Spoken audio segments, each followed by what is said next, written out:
ఎప్పుడు సేపు ఎంతసేపు జరుగుతుంది? అందరూ కూడా వేల మంది జనాలు వచ్చే అవకాశం అయితే ఉందంటున్నారు. ఎలాంటి ఏర్పాట్లు జరుగుతున్నాయి?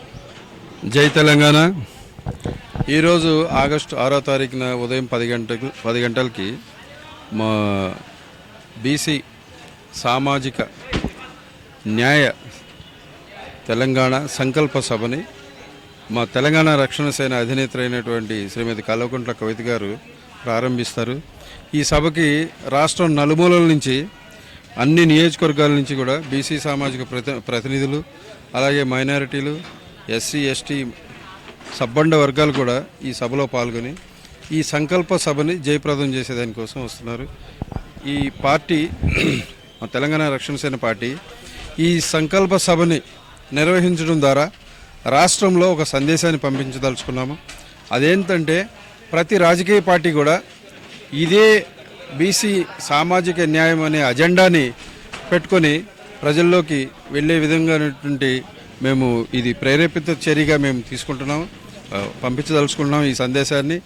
ఈ సభ తర్వాత ప్రతి రాజకీయ పార్టీ కూడా బీసీ సామాజిక న్యాయమే అజెండాగా పెట్టుకుని ముందుకెళ్తాయి అనేది మా ప్రగాఢ విశ్వాసం.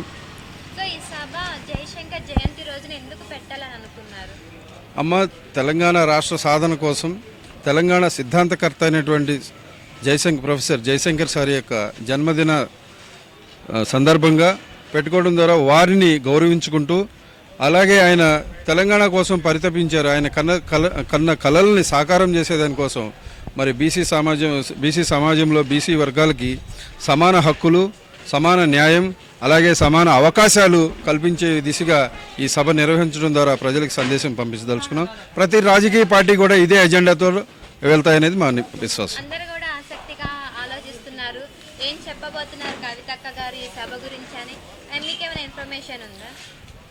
బేసిక్ అజెండా బీసీ వర్గాలకి రాజకీయ పరంగా కానీ, అలాగే ఉద్యోగాల్లో కానీ, అలాగే స్థానిక సంస్థల్లో కానీ 50% రాజకీయ రిజర్వేషన్లు, అలాగే అన్ని విద్యా ఉద్యోగాల్లో కూడా 50% రిజర్వేషన్లు కల్పించాలనేటటువంటి ఒక బలమైన సంకల్పంతో ఈ సభ జరగబోతుంది. దానికి సందర్భంగా మేడం గారు మాట్లాడతారు.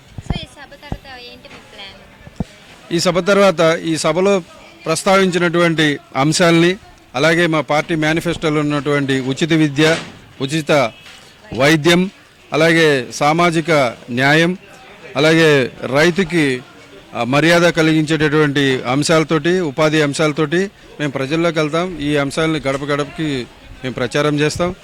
ప్రతి ఒక్క రాజకీయ పార్టీ ఈ సభ తర్వాత ఖచ్చితమైనటువంటి నిర్ణయం బీసీల గురించి తీసుకునే విధంగా మేము ప్రభావితం చేస్తామన్నమాట. మేము అన్ని స్థానాల్లో పోటీ చేస్తామమ్మా. మేము ప్రబలమైన రాజకీయ శక్తిగా ఆవిర్భవిస్తున్నాం. ఇప్పుడున్నటువంటి పరిస్థితిలో ప్రతిపక్షం అనేది లేదు, మేమే ప్రతిపక్షం. ఇప్పుడు సరైన ప్రతిపక్ష పాత్ర పోషించాల్సినటువంటి బీఆర్ఎస్ ఎక్కడుందో ఎవరికి అడ్రస్ లేకుండా పోయింది. ఆ స్థానంలో మేమే ఉన్నాం. ఇప్పుడున్న పరిస్థితుల్లో ఓన్లీ రెండు శక్తివంతమైన కేంద్రాలు ఉన్నాయి. అది ఒకటి ముఖ్యమంత్రి గారి ఇల్లు, రెండోది మా కవితమ్మ గారి ఇల్లు.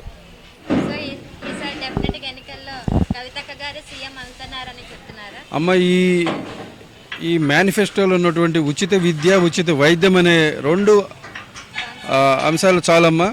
మా పార్టీని ప్రజలు ఆదరించి అధికారంలోకి తీసుకొస్తారు. కవితమ్మ డెఫినెట్గా సీఎం అవుతారు. Thank you.